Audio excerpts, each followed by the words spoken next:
അവിടെ B J പിയുടെ ശക്തി ധർമ്മടത്തെ കിട്ടിയിട്ടുണ്ട്. സംസ്ഥാന മുഖ്യമന്ത്രി പിണറായി വിജയൻ മത്സരിക്കുന്ന ധർമ്മട മണ്ഡലത്തിൽ പിണറായി വിജയൻ LDF 647 വോട്ടുകൾക്ക് പിന്നിലാണ്. അവസാനത്തെ അപ്ഡേറ്റ് അനുസരിച്ചാണെന്നും ഈ കുറിപ്പിൽ പറയുന്നു. ചാണ്ടിയുമ്മൻ 32,324 അതേ മതിയായില്ലേ? അത് കയറിപ്പോളൂ. എന്തോ ഇത് മതി. ഉമ്മൻചാണ്ടി കിട്ടിയിട്ടുണ്ട്. അല്ല 32,000 എന്നോ അതൊക്കെ കടുപ്പോ ആർത്തി അത്രയൊന്നും വേണ്ട. മതി, ഇത്ര മതി. വീട്ടിൽ ഭക്ഷണം കഴിക്കുക. അല്ല ചാണ്ടി ചായ കണ്ണു ചിമ്മ, ചാണ്ടി ഉമ്മ കണ്ണു ചിമ്മ. 32,000 ഇത്ര മതി അല്ലേ? ഇത് 6-7 പേർക്ക് തികയത്തില്ല. 6-7 പേർക്കുള്ള സാധനം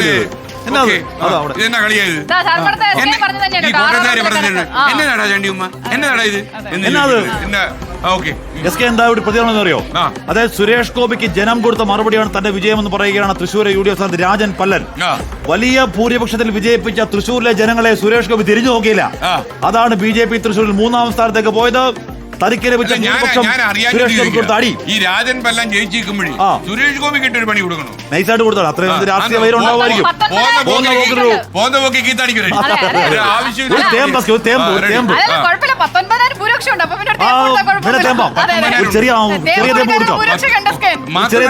രാജൻ പല്ലൻ അന്ന് എന്റെ മുമ്പിൽ ഒരു ചിരി ഇരിച്ചാൽ ജയിക്കും എന്ന് ഞാൻ ചോദിച്ചു. ഇങ്ങനെ ഒരു ചിരി ഇരിച്ചു. ഇപ്പഴാ മനസ്സിലായി. 10,085 വോട്ടിലൂടെ 10,085. ഇവിടെ ധർമ്മടത്ത് 6ാം റൗണ്ടിൽ പിണറായി പിന്നിൽ. ധർമ്മടത്ത് 6ാം റൗണ്ടിൽ പിണറായി പിന്നിൽ. 2ാമത്തെ റൗണ്ടിൽ പിന്നിലാണ് തുടങ്ങിയതാ. 4 റൗണ്ടിൽ തുടർച്ചയായി പിന്നിൽ. എവർ ടൈം ഹിസ്റ്ററി അല്ലേ?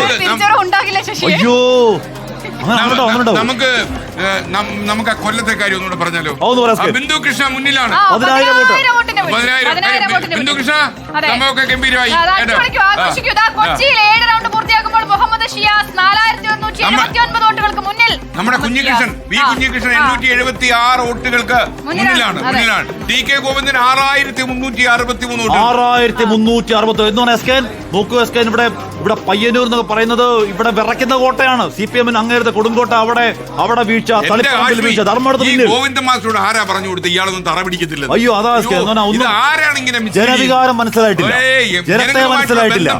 എക്സാക്ട്ലി. എന്ന് പറഞ്ഞാൽ PR പ്രചരണത്തിൽ ജനം വീഴില്ല എന്ന് കൃത്യമായി ബോധ്യപ്പെട്ടു. ജനം കാലേ വാരി താഴെ അടിച്ചു. ആരെയോ എല്ലാം ഇഷ്ടമില്ലാത്ത മനുഷ്യന്മാരെ ഒക്കെ താഴെ അടിച്ചു. അല്ല, ഇതിന്ന് ഒരു കാര്യം മനസ്സിലായി. നമ്മുടെ ചാനലിന്റെ പരസ്യം ഒരുപാട് ഫ്ലക്സി വെക്കണ്ട, വേണ്ട, ആരും നോക്കത്തൊന്നുമില്ല. നമുക്ക് മനസ്സിലായി. അല്ലെങ്കിൽ നാടൊട്ടൊക്കെ ഫ്ലക്സ് വെച്ചിട്ട് ഒന്നും മൈൻഡ് ചെയ്തില്ലല്ലോ. റെഡി? അപ്പൊ CP ജോൺ, തിരുവനന്തപുരം സെൻട്രൽ. ആ CP ജോൺ